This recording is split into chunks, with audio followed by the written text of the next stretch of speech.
let me ask you this too. Have you heard? You said you heard call Wentz, correct? I do. I know who Carl Lentz is. I have a lot of his audio on my computer. Have you listened to it? I've listened to a lot of it. Okay. All right. And how long you been listening to it, roughly? All right. So basically, you said how long you been listening to Call Wentz? Easily a year and a half. Then that went on for a couple more days. And then we came home. And the defects worker came to our house. The defects worker came to our house and said, we got a phone call about your baby, saying that the baby's malnutrition. I was like, from who and why would you mean malnutrition? Well, his calcium was low and et cetera, et cetera, et cetera. And you sent them on their way. And I sent them on their way. She came with 2 police officers. I told them, the guy came to my door and told me that he was here for defects and he got a report and he's here to talk to the report. And I told him, I told you on the phone, I choose not to contract with you. So why are you here? And then he said, okay. And the police turned, as soon as I said I choose not to contract with you, the police turned off. The police that were with him turned their back and walked away. And he was still on the porch talking. I closed the door and went about my way. That lasted all of 30 seconds. He came back out. He sent another lady out. Like a few days later. Lady came out a few days later. With 2 cops. With 2 cops. And she rang the doorbell and ran across the street. And she started talking about, well, we have custody of your baby, and we have this, and we have that. And I was like, what are you talking about? Well, we are missing part of that story. Yeah. You're missing the part where we took him from the hospital. Yeah, we took him from the hospital. At that point, we went to the hospital. We took a picture of the baby. The baby was not hooked up to any IVs. The doctor said... But he was still in the PICU. Yeah, he was still in PICU, which is prenatal intensive care unit. So I asked the doctor, why is he still here in PICU? The doctor said there's no reason for him to be here. And I asked the doctor that's taking care of him, why is he still in PICU? She said, oh, well, we're monitoring because his phosphate level is low. And I said to the doctor, phosphate can't be low and calcium be high. That's impossible. Those 2 chemicals go together. The doctor said, you're absolutely right. But he said, here's what's going on. DFACS has a hold on your son, and we're going to go by whatever they say. I said, really? He said, yeah. And I said, is there a reason why he's still in this unit in PICU?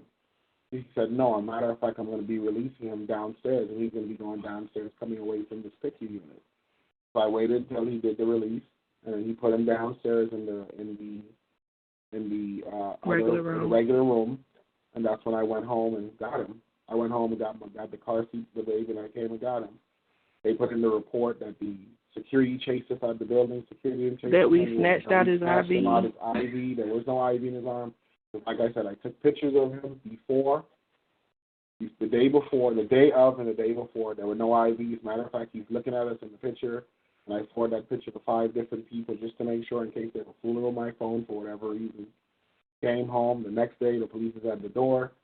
The lady was at the door with the police. Another lady, she came. I told her the same thing. She left. Next thing I know, there's 50 police officers surrounding my house.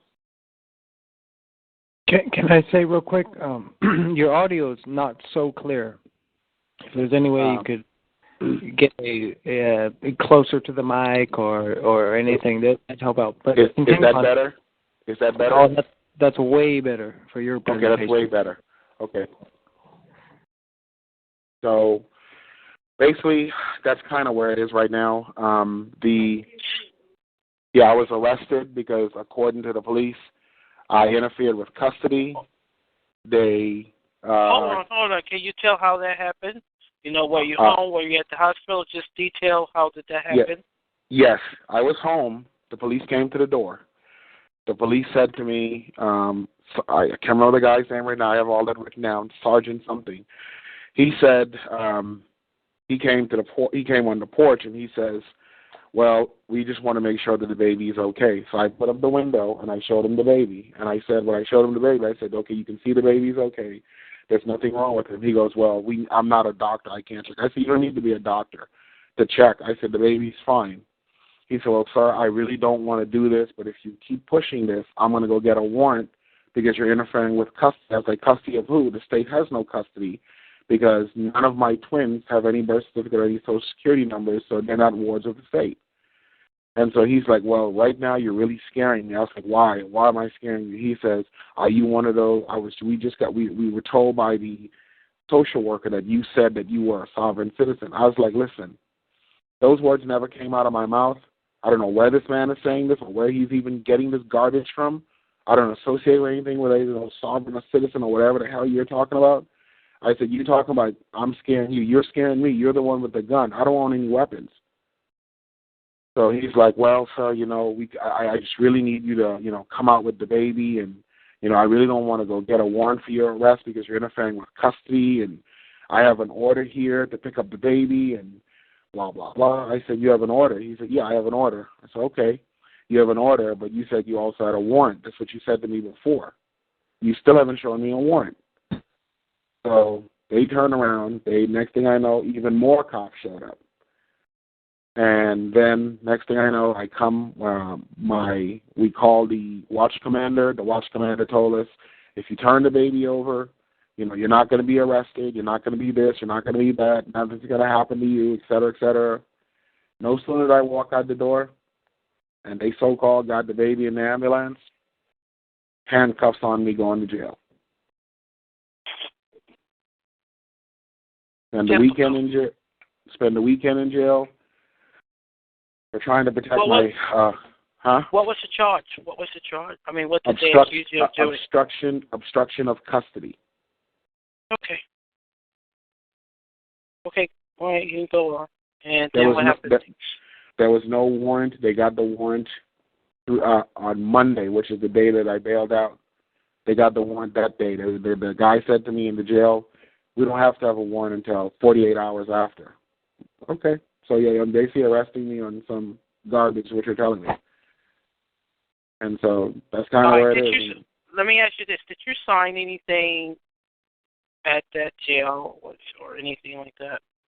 The only thing I signed at the jail was when they took a picture of me. I told him I don't consent to being photographed. He still took my picture anyway. I don't consent to being fingerprinted. He said, if you don't let us fingerprint you, we're going to put you back in the holding cell.